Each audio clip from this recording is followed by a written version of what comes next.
नमस्कार भाइयों और बहनों, आप सभी का स्वागत है एक बार फिर से आपके अपने YouTube चैनल अनसुनी हिंदी कहानियाँ पर।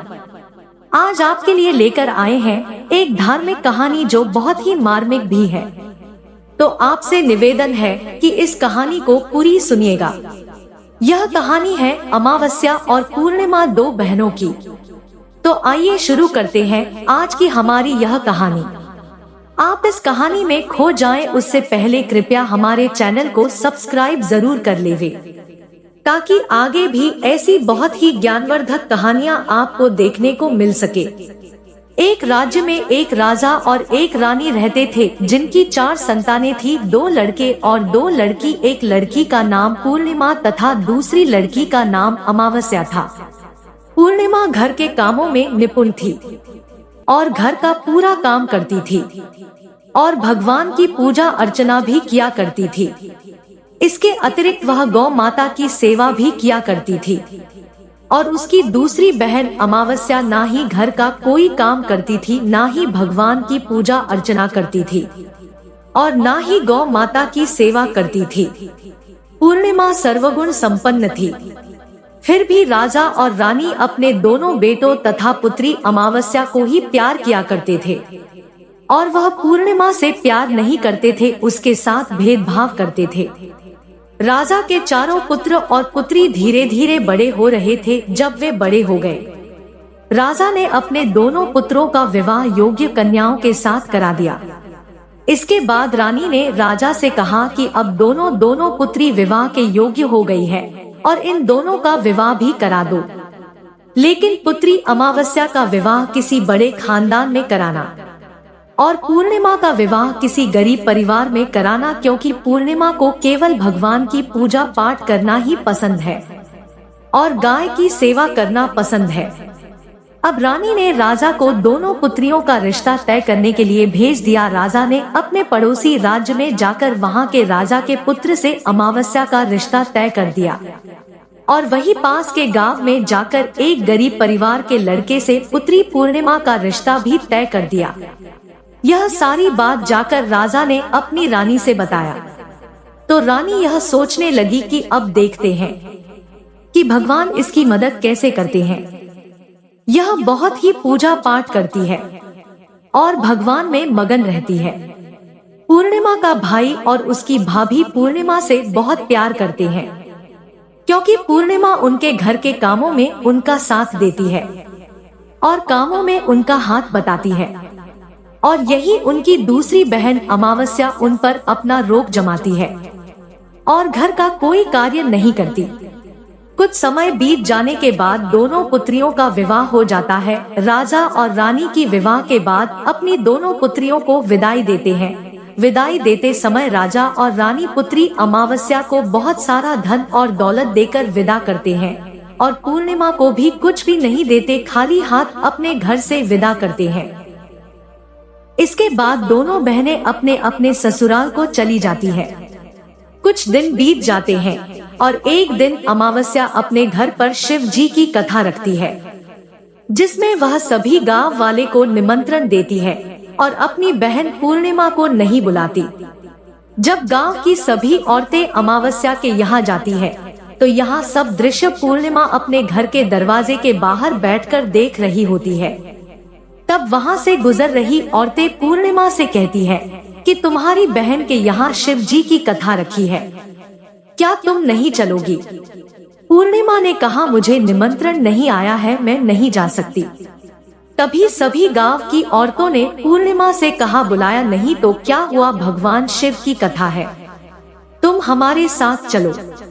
गांव की सभी औरतों की बात मानकर पूर्णिमा भी उनके साथ भगवान शिव की कथा में अमावस्या के घर चली जाती है। जब अमावस्या की नजर पूर्णिमा पर पड़ती है तो वहाँ कहती है कि तुम यहाँ कैसे चली आई, मैंने तो तुम्हें बुलाया नहीं था। खैर कोई बात नहीं, अब तुम आ ही गई हो तो चुपचाप बैठी रहना। और यह कहते हुए अमावस्या में पूर्णिमा की गरीबी का भी मजाक उड़ाया। पूर्णिमा की आंखों में आंसू आ गए और रोते रोते मन ही मन में पूर्णिमा भगवान शिव से विनती करती है, हे भगवान, क्या पूजा पाठ करना गलत है? गौ माता की सेवा करना गलत है? आखिर मेरी गलती क्या है? आप मुझ पर अपनी कृपा दृष्टि कब बनाएंगे? पूर्णिमा बार बार भगवान शिव से यही कहती रहती है। इतने में शिव कथा पूरी हो जाती है और अमावस्या भगवान का प्रसाद बांटने लगती है। वह सभी लोगों को प्रसाद देती है, लेकिन पूर्णिमा को वहाँ प्रसाद नहीं देती। पूर्णिमा बिना प्रसाद के ही अपने घर लौट जाती है। रास्ते में वह यहाँ सोचते हुए चलती है कि यदि बच्चे उससे कथा का प्रसाद मांगेंगे तो वह उन्हें क्या जवाब देगी। उसने सोचा था कि वह अपने मायके, अपने भाई और भौजाई के यहाँ जाएगी और वहाँ जाते हुए वहाँ बच्चों के लिए कुछ लेकर जाएगी। ऐसा सोचते हुए वहाँ अपने घर वापस लौट आई। घर वापस लौट कर आने के बाद वह अपने पति और बच्चों से कहती है कि वह अपने मायके जा रही है। पति ने कहा ठीक है, और कुछ समय के बाद पूर्णिमा अपने मायके के लिए रवाना हो गई। चलते चलते रास्ते में एक चबूतरा आया जिस पर तुलसी का पौधा लगा था। उस चबूतरे पर एक बूढ़ी अम्मा बैठी हुई थी। वह कोई और नहीं, साक्षात तुलसी माँ थी। उस बूढ़ी माता ने पूर्णिमा से कहा, बिटिया तुम कौन हो और कहाँ जा रही हो?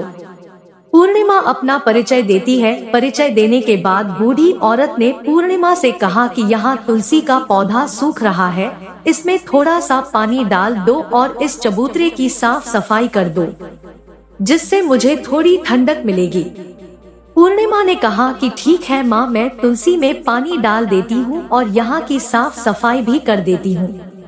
पूर्णिमा ने साफ सफाई करने के बाद बूढ़ी अम्मा को भी नहला दिया और बूढ़ी अम्मा की भी सेवा की, उनके पैर दबाए और बूढ़ी अम्मा से कहा कि माँ जी और बताइए मैं आपकी क्या सेवा करूँ, और कोई काम है तो बता दीजिए, मैं कर दूंगी। बूढ़ी अम्मा ने कहा कुछ नहीं, अब तुम जाओ और वापस आते समय मुझसे मिलते हुए जाना। पूर्णिमा ने बूढ़ी अम्मा से कहा ठीक है अम्मा जी, मैं जाती हूँ, वापस आते वक्त आपसे मिलते हुए जाऊंगी। कुछ समय आगे चलने के बाद एक शिव मंदिर आया। वहाँ पर उसे एक बूढ़े बाबा मिले जो मंदिर के बाहर बैठे हुए थे। वह कोई और नहीं, साक्षात भोलेनाथ थे। उन्होंने पूर्णिमा से कहा कि कहाँ जा रही हो बेटी, तुम कौन हो? तब पूर्णिमा ने अपना परिचय दिया। फिर उस बूढ़े बाबा ने पूर्णिमा से कहा, इस चबूतरे की और इस मंदिर की सफाई कर दो। तब पूर्णिमा ने मंदिर की और चबूतरे की साफ सफाई कर दी और वहाँ पर पूजा पाठ अर्चना भी की। और साफ सफाई पूजा अर्चना करने के बाद उन्होंने बूढ़े बाबा को भी नहला दिया और उनसे कहा कि बाबा और कोई काम हो तो बताइए। तब बूढ़े बाबा ने कहा नहीं बेटी, अब तुम जाओ और वापस आते वक्त मुझसे मिलते हुए जाना। पूर्णिमा ने कहा ठीक है बाबा, मैं जाती हूँ, वापस आते हुए आपसे मिलते हुए जाऊंगी।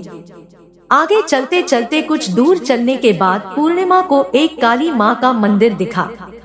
वहाँ भी एक बूढ़ी अम्मा चबूतरे पर बैठी हुई थी। उस बूढ़ी औरत ने भी पूर्णिमा से कहा कि बेटी तुम कौन हो, कहाँ जा रही हो? तब पूर्णिमा ने उस बूढ़ी औरत को भी अपना परिचय दिया। बूढ़ी औरत ने पूर्णिमा से कहा कि यहाँ पर सभी पूजा पाठ करने के लिए आते हैं, लेकिन मंदिर की साफ सफाई करने के लिए कोई नहीं आता, इसीलिए तुम मंदिर की और चबूतरे की साफ सफाई कर दो। पूर्णिमा ने कहा ठीक है माता जी, और पूर्णिमा मंदिर की और चबूतरे की साफ सफाई कर देती है और पूजा पाठ भी करती है और माता जी का श्रृंगार कर देती है और उस बूढ़ी अम्मा को भी नहला देती है और बूढ़ी अम्मा के पैर दबाती है और कहती है कि सभी काम हो गया है माँ जी, और कोई काम हो तो बताइए। बूढ़ी अम्मा कहती है कि नहीं बेटा, बस यही काम था। बेटी अब तुम जाओ, लेकिन वापस आते वक्त मुझसे मिलते हुए जाना। पूर्णिमा कहती है ठीक है और वह आगे चली जाती है। आगे चलते चलते एक नदी आती है। वहाँ पर भी एक बूढ़ी अम्मा बैठी रहती है और वहाँ कहती है कि बेटी तुम कौन हो और कहाँ से आई हो। उसे भी पूर्णिमा अपना परिचय देती है। बूढ़ी औरत पूर्णिमा से कहती है कि नदी पर स्नान करने तो यहाँ पर सब आते हैं, लेकिन यहाँ की साफ सफाई कोई नहीं करता, इसलिए तुम इस किनारे पर साफ सफाई कर दो। पूर्णिमा कहती है ठीक है माँ जी। और वहाँ की साफ सफाई कर देती है और उस बूढ़ी अम्मा के पैर दबा देती है और कहती है, माँ जी और कोई काम हो तो बताइए। बूढ़ी औरत कहती है कि कुछ नहीं बेटी, तुम जाओ लेकिन वापस आते वक्त मुझसे मिलते हुए जाना। और वह नाव में बैठकर नदी के दूसरे किनारे पहुंच जाती है और वहां अपने मायके के घर पहुंच जाती है। वहां पर पूर्णिमा के भाई और भाभी उसे देखकर बहुत खुश हो जाते हैं और वे पूर्णिमा की बहुत खातिरदारी करते हैं और उससे बहुत सारी बातें करते हैं और कहते हैं कि बच्चों को भी साथ में लेकर आती तो बहुत अच्छा होता। अब कुछ समय के बाद पूर्णिमा ने वापस अपने ससुराल जाने को कहा। तब उसकी भाभी ने उसके लिए एक साड़ी दी और थैलों में बच्चों के लिए कपड़े और खाने पीने की कुछ चीजें रख दी और कहा कि तुम बहुत दिनों के बाद आती हो, जल्दी जल्दी आया करो। पूर्णिमा की भाभी ने यह थैला पूर्णिमा के हाथ में दे दिया और कहा कि जाओ और जल्दी वापस आना। इसके बाद पूर्णिमा वहां से अपने ससुराल के लिए रवाना हो गई और उसी की नदी के किनारे पहुंची और नाव में बैठकर दूसरे किनारे पर उतर गई। वहां पर उतरने के बाद वहां पर उसे वही बूढ़ी अम्मा मिली जो साक्षात गंगा मैया थी। उस बूढ़ी अम्मा ने पूर्णिमा को एक थैला दिया और कहा कि इसे तुम अपने घर जाकर ही खोलना। अब पूर्णिमा के पास 2 थैले हो गए थे। उन्हें लेकर पूर्णिमा वहां से रवाना हुई। आगे कुछ दूर चलने पर काली माँ का मंदिर आया। वहां पर काली माँ बूढ़ी माँ के रूप में विराजमान थी। उसने कहा, आ गई बेटी पूर्णिमा। पूर्णिमा ने कहा, हाँ माजी मैं आ गई हूँ। तब काली माँ ने उसे एक थैला दिया और कहा, तुम यह थैला अपने घर जाकर खोलना। अब पूर्णिमा के पास 3 थैले हो गए थे। तीनों थैलों को लेकर पूर्णिमा आगे बढ़ी। कुछ दूर जाने पर शिव जी का मंदिर आया, जहां बूढ़े बाबा के रूप में शिव जी स्वयं विराजमान थे। बूढ़े बाबा ने कहा, पूर्णिमा तुम वापस आ गई हो। तब पूर्णिमा ने कहा, हाँ बाबा मैं वापस आ गई। बूढ़े बाबा ने भी पूर्णिमा को एक थैला दिया और कहा कि यह थैला तुम घर जाकर ही खोलना। पूर्णिमा ने कहा, ठीक है बाबा। अब पूर्णिमा के पास 4 थैले हो गए थे। अब पूर्णिमा 4 थैले को अब कैसे ले जाती? तो उसने एक पुरानी साड़ी निकाली और उन सभी थैलों का एक गड्ढा बना लिया और सर पर रखकर वहां से रवाना हो गई। कुछ दूर जाने के बाद उसे तुलसी माँ बूढ़ी औरत के रूप में मिलती है और कहती है, पूर्णिमा तुम आ गई। पूर्णिमा कहती है, हाँ माजी में आ गई। वह बूढ़ी औरत भी उसे एक थैला देती है और कहती है कि यह थैला तू अपने घर जाकर ही खोलना। पूर्णिमा कहती है, ठीक है माजी। अब पूर्णिमा के पास 5 थैले हो गए थे। पूर्णिमा वहां से रवाना हुई तो वापस अपने घर पहुंच गई। पूर्णिमा ने थैलों को नीचे रखा और सबसे पहले अपने मायके का थैला खोलकर देखने लगी। उसमें बच्चों के लिए अच्छे अच्छे कपड़े और खाने पीने की चीजें थी और उसने कुछ गहने भी थे। पूर्णिमा ने कपड़े अपने बच्चों को दे दिए और खाने पीने की चीजें भी बच्चों को दे दी। बच्चे यह सब पाकर बहुत खुश थे। अब पूर्णिमा ने दूसरा थैला खोला जो उसे गंगा मैया ने दिया था। उसमें ढेर सारे हीरे जवाहरात, सोना चांदी आदि था। इसके बाद अब पूर्णिमा ने तीसरा थैला खोला जो उसे काली माँ ने दिया था। उसमें बहुत सारा सोना श्रृंगार का सामान भरा हुआ था। इसके बाद पूर्णिमा ने चौथा थैला खोला जो उसे भगवान शिव ने दिया हुआ था। उसमें बहुत सारा धन संपत्ति भरा हुआ था और बहुत सारी खुशियां भरी हुई थी। इसके बाद अब पूर्णिमा ने 5वां थैला खोला जो उसे तुलसी माँ ने दिया था। उसमें चावल, दाल और 7 प्रकार की खाने की चीजों से भरा हुआ था। अब पूर्णिमा के घर में किसी भी चीज की कमी नहीं थी। उसका घर धन धान्य से भरा हुआ था और परिपूर्ण था। अब पूर्णिमा और उसका परिवार सुख में जीवन व्यतीत करने लगा। अब पूर्णिमा के मन में विचार आया कि क्यों ना शिव जी की कथा कराई जाए। एक दिन शिव जी की कथा में एक कार्यक्रम रखा। पूर्णिमा ने गांव के सभी लोगों को निमंत्रण दिया और घर घर जाकर सभी लोगों को बुलाया। पूर्णिमा अपनी बहन अमावस्या के घर भी गई और अमावस्या को भी शिव जी की कथा के लिए उसने अपने घर पर बुलाया। जब अमावस्या पूर्णिमा के घर शिव जी की कथा में आई तो उसने देखा कि पूर्णिमा के घर में किसी भी चीज की कोई कमी नहीं है। इतना सारा धन दौलत देखकर अमावस्या आश्चर्यचकित हो गई। उसने पूर्णिमा से कहा कि तुम्हारे घर में इतनी धन और दौलत कहाँ से आई? पूर्णिमा ने कहा, देखो बहन, तुमने शिव जी की कथा में मुझे नहीं बुलाया था, फिर भी मैं चली आई और तुमने मुझे प्रसाद तक नहीं दिया और मेरी गरीबी का मजाक भी उड़ाया था। उसके बाद मैं अपने घर आ गई। घर आते हुए मन ही मन में सोच रही थी कि अपने मायके जाऊंगी और मैं अपने मायके चली गई। और जो कुछ घटना इस बीच हुई वह सभी घटना अपनी बहन अमावस्या को बताती है।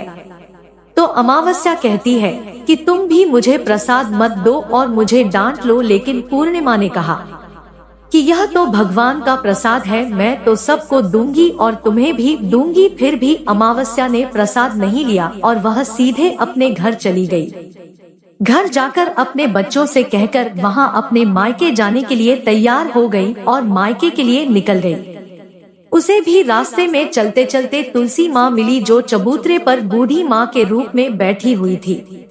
बूढ़ी माँ ने अमावस्या से कहा कि बेटी, कौन हो तुम और कहाँ जा रही हो? अमावस्या ने अपना परिचय दिया। बूढ़ी माँ ने कहा, बेटी, यह तुलसी का पौधा सूख रहा है, इसमें थोड़ा सा पानी डाल दो और इस चबूतरे की साफ सफाई कर दो। इस पर अमावस्या ने कहा, बुढ़िया, तुझे दिखाई नहीं दे रहा कि मैंने इतनी महंगी साड़ी पहन रखी है, यह गंदी हो जाएगी। ऐसा कहकर वह वहाँ से आगे चली गई। आगे जाने पर उसे भगवान शिव मिले, जिसे भी उसने ऐसा ही कहा। उसके बाद आगे जाने पर उसे काली माँ मिली, जिससे भी उसने यही सारी बातें कही। आगे जाने पर उसे गंगा मिली, जिसे भी उसने यही सब कहा और आगे चली गई।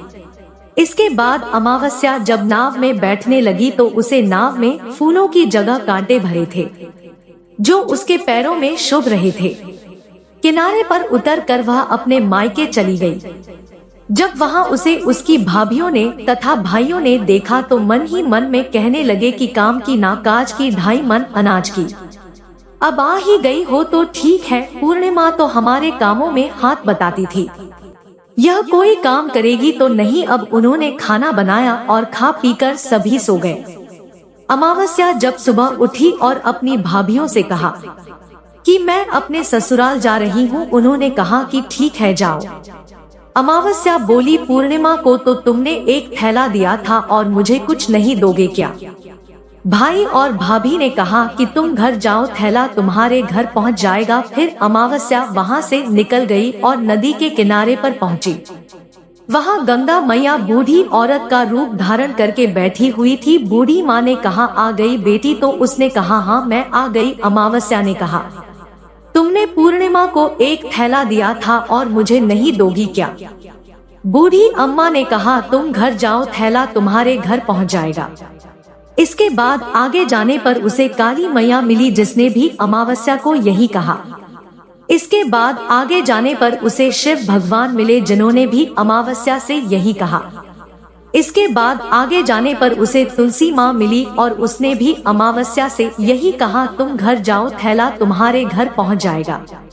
अमावस्या अपने घर पहुंच गई। आंगन में ने देखा तो वहां पर 5 थैले पड़े हुए थे। अमावस्या ने मन ही मन सोचा कि अब तो मेरे पास बहुत सारी धन और दौलत आ जाएगी। जल्दी जल्दी उसने सभी थैलों को खोला। किसी में मिट्टी थे तो किसी में पत्थर, किसी में कंकर और किसी में कोयला। उसे मायके से भी कुछ नहीं मिला था।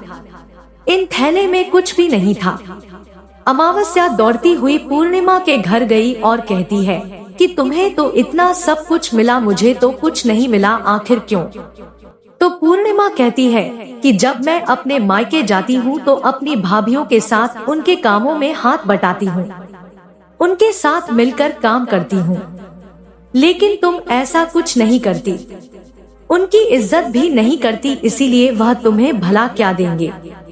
इसके बाद तुमने गंगा मैया को ठुकरा दिया और काली माँ को भी ठुकरा दिया और भगवान शिव को भी तुमने ठुकरा दिया, इसलिए उन्होंने भी तुम्हें कुछ नहीं दिया। अमावस्या कहती है कि बहन तुम मुझे माफ कर दो, मैंने तुम पर हमेशा अत्याचार किया है, मुझे कुछ नहीं मिला तो कोई बात नहीं, मैं भी भगवान की भक्ति करूंगी और सब कुछ प्राप्त कर लूंगी, मुझे इन सब चीजों का रहस्य बताओ। तो पूर्णिमा ने कहा कि तुम इन 3 सूत्र का ज्ञान ले लो और उसकी कथा करना। पहले सूत्र में दया मांगना और दूसरे सूत्र में कथा मांगना और तीसरे सूत्र में 108 बार ओम नमः शिवाय का जाप करना। बहन भगवान ने यह सूत्र दिए हैं, इनको अपने हृदय में बसा लेना। मैंने भी यह 3 सूत्र अपने जीवन में अपनाए थे और सच्चे मन से भगवान की भक्ति पूजा पाठ की थी। फिर भगवान ने मुझे यह सब कुछ दिया और तुम्हारे पास जो कुछ था वह भी सब खत्म हो गया। इसके बाद अमावस्या अपने घर गई और भगवान की पूजा पाठ करने लगी। भगवान शिव से उसने माफी मांगी और गौ माता की सेवा भी की और दूसरों की मदद भी करने लगी। दोस्तों, ये थी आज की हमारी कहानी। उम्मीद है आपको पसंद आई होगी। यह कहानी आपको कैसी लगी कृपया कमेंट के माध्यम से जरूर बताएं। अगर आपको हमारी कहानी पसंद आई हो तो वीडियो को लाइक और शेयर जरूर करें और हमारे चैनल अनसुनी हिंदी कहानियाँ को भी सब्सक्राइब जरूर करें। वीडियो को अंत तक देखने के लिए आप सभी का बहुत बहुत धन्यवाद।